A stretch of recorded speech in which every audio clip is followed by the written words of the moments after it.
Well, many House Republicans reacted with outrage on Tuesday. This was following the arraignment of former President Donald Trump, some calling the case political persecution. Hours later, Trump spoke at a rally outside of Mar-a-Lago about the charges.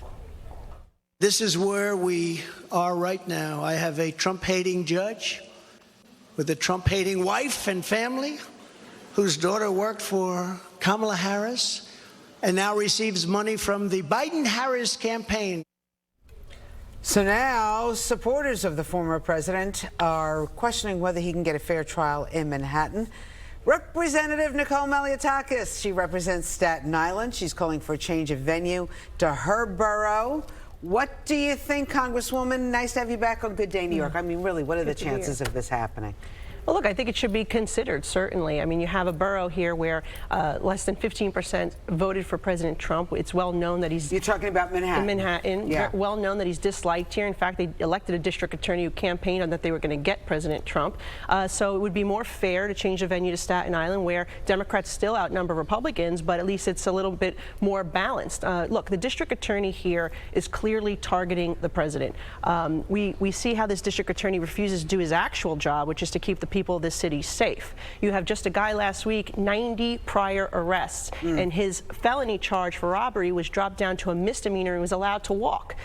You are seeing also felony charges being dropped, 50% of them to misdemeanors. You're seeing over 1,100 plus felony cases being dismissed, declined to prosecute by this DA. Yet he is trying to find a way to elevate a misdemeanor to a felony, and he doesn't even list a crime in the indictment. He says he's got new evidence. He says, I guess he doesn't have to show it right away. And he didn't even list the crime that elevates this to a felony, number one.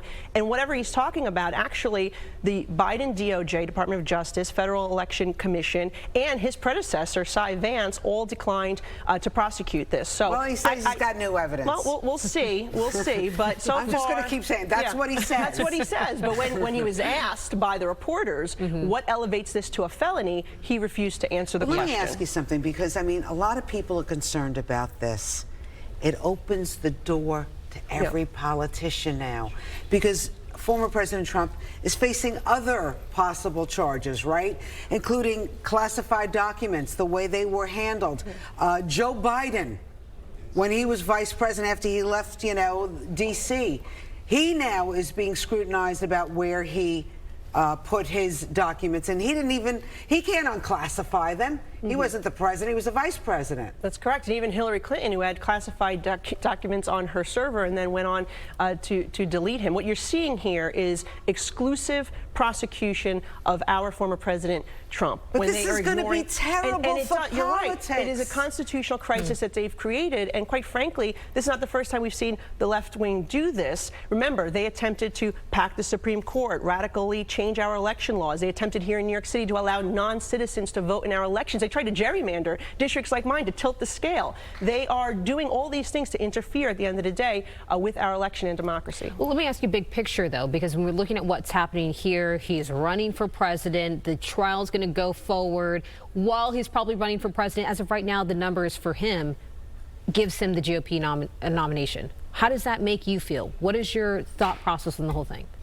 Well, look, I think he had a good chance prior to this of being the GOP nominee. I think perhaps this has increased his chances. I think this is possibly something that could unite Republicans, because they're seeing the weaponization of our justice system. They're seeing a district attorney who's using his prosecutorial powers to go after a political foe, which is wrong. It's not what our justice system is supposed to be about.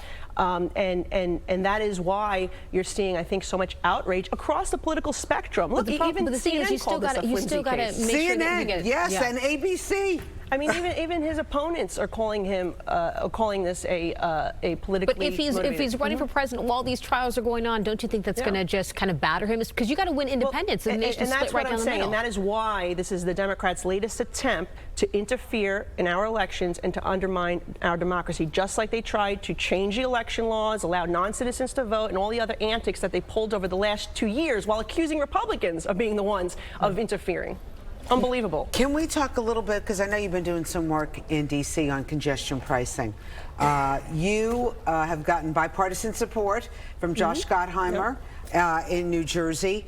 MTA not too happy with you because you're against congestion take that as a pricing. badge of honor that they're not happy with what I'm doing. So is it picking up steam in D.C.? Yeah. Where is it in the cog of things moving in D.C.? We just started an anti-congestion pricing caucus. We have bipartisan support. We have new members, as you know, from Long Island that have joined us as well, and from Mike Lawler from Westchester. But it is bipartisan, and we are pushing forward with this because we deserve to have an environmental impact statement, a complete study to see what the economic and environmental impacts of this would be. In fact, I think the federal government, if they don't require the MTA to do this, would make themselves vulnerable to a lawsuit in the future. New York City, in Staten Island in particular, we're seeing that pollution will rise. Bronx, we're seeing pollution will rise. They didn't have the proper screening technology for Staten Island. But they that need is the one money. reason why you could see the lawsuit. That is their argument every single time. They need the money. They're but that's going not the bankrupt. reason.